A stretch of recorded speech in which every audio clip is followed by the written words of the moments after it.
On the news tonight, Omoyele Sowore says Goodluck Jonathan agrees to engage presidency on detention of IPOB leader Nnamdi Kanu.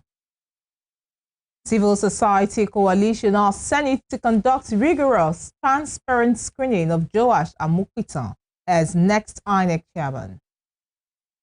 Osun State House of Assembly says reported sealing of Amotekun office unlawful, politically motivated threat to public safety.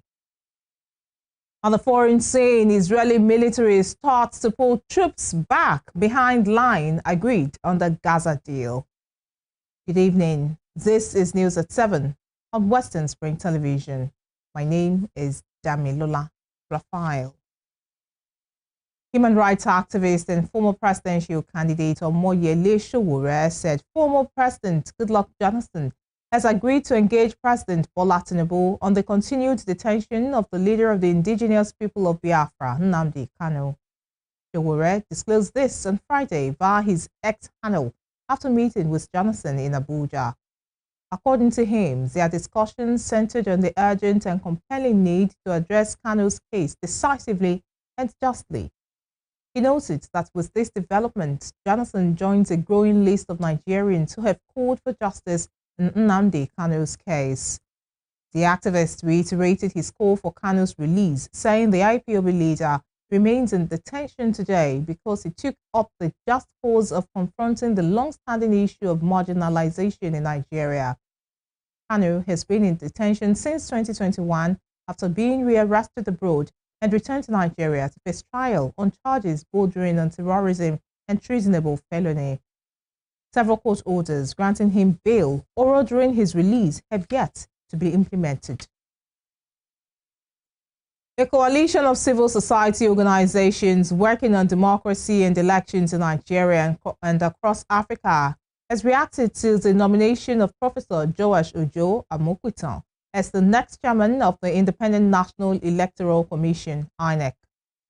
The CSOs, in a joint statement release, acknowledged the announcement made by the presidency following the end of Professor Mahmoud Yakubu's tenure.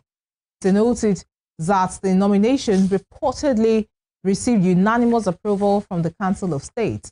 However, the CSOs emphasized that the approval does not substitute for the constitutional responsibility of the Nigerian Senate to conduct a rigorous and transparent screening process.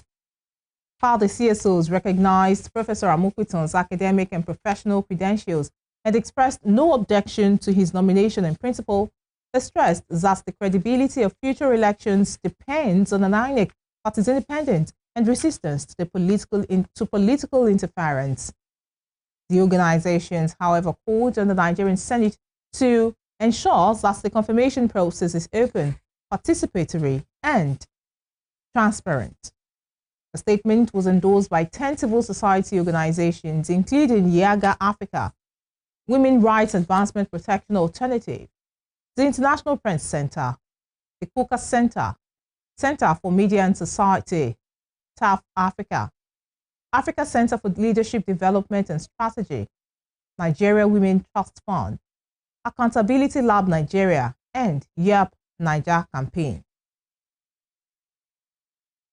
The Nigeria Security and Civil Defense Corps, Kano State Command, on Friday handed over an Indian hemp dealer with 2 other suspects to the officials of the National Drug Law Enforcement Agency, NDLEA, in Kano.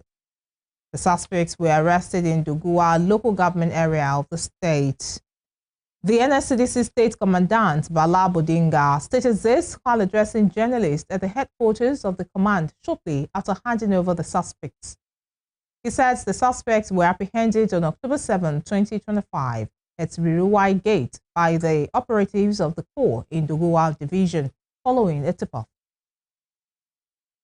Talking politics, the All Progressives Congress has announced that Enugu State Governor Peter Mba will officially defect from the People's Democratic Party, PDP, to the ruling party on Tuesday in Abuja. Speaking to journalists after his swearing in at the APC National Secretariat on Friday, the Enugu APC Caretaker Chairman Ben Umoye said Mba would join the ruling party with several lawmakers and key leaders across the state. The APC National Chairman, Nentawe Iwata, and the Deputy National Chairman, SALS, Emma Enelko, while inaugurating a 7-member caretaker committee for the party in Enugu, revealed that efforts were underway to strengthen the APC's presence and the influence in the southeast. It will be recalled that the APC had on Wednesday dissolved the Enugu State Executive Committee to pave the way for Governor Mba's defection to the ruling party. Earlier, Yiwata informed members of the caretaker committee that he was aware that they would need to rebuild the party in the state. Rivers State Governor Siminalayi Fubara has expressed appreciation to President Bola Tinubu for his decision to bestow a posthumous pardon on the Ogoni 9 and the prestigious National Honors Award on the Ogoni 4. A statement by his Chief Press Secretary, Nelson Chukwudi, said the governor expressed his appreciation while reacting to the unanimous ratification of the president's decision by the Council of State during the meeting at the Presidential Villa, Abuja, on Thursday.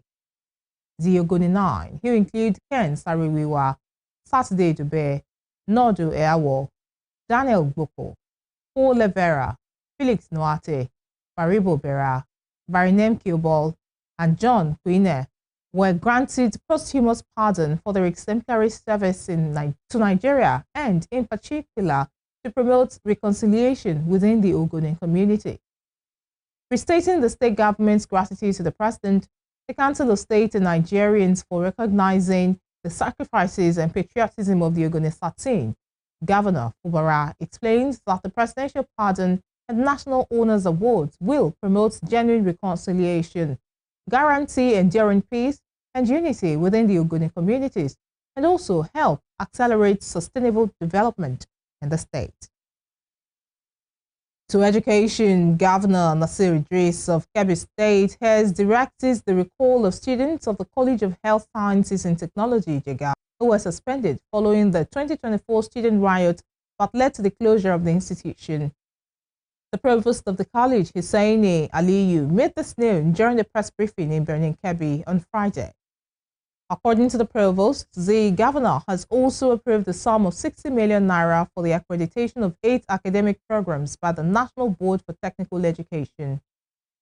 The lack of accreditation was a major factor that triggered the riot by the affected students. Aliyu stated that students suspended on October 17, 2024 will be recalled once the accreditation exercise is completed. He further disclosed that the governor also approves the renovation of student hostels as part of efforts to meet accreditation requirements and improve the learning and research environment. He added that upon successful accreditation, about 250 affected students will graduate with national diplomas instead of the ordinary diplomas previously issued by the institution, a key issue that sparked the students' protests. Here in Osun State, the Speaker of the House of Assembly, Adewale Egbedun, has condemned the reported sealing of the Osun State Security Network Agency and the Amotekun Corps operational office in Osogbo by federal security operatives, describing the action as unlawful, politically motivated, and a threat to public safety. Speaking during a press briefing on Friday, Egbedun says the House received a report of the forceful closure of the Amotekun office with grave concern, stressing that the Corps was legally established under the Osun State Security Network and Security Network Agency and Amotekun Corps Law 2020 to assist in combating kidnappings. Federal security agencies would be held responsible. He further argued that the sealing of the Amotekun Corps offices was unjustifiable, noting that previous incidents involving police or other federal security agencies had never resulted in the closure of the formations. The Speaker also expressed concern over what he described as credible reports suggesting that the move was politically influenced, allegedly instigated by Senator Adenigba Fadamusi in conjunction with former Governor Gboyega Oyetola, stressing that the House will not tolerate impunity or misconduct by any security agency and insists that all allegations must be investigated transparently and lawfully. Oyo State Governor Seyi Makinde has weighed in on the cost of the controversial Lagos Calabar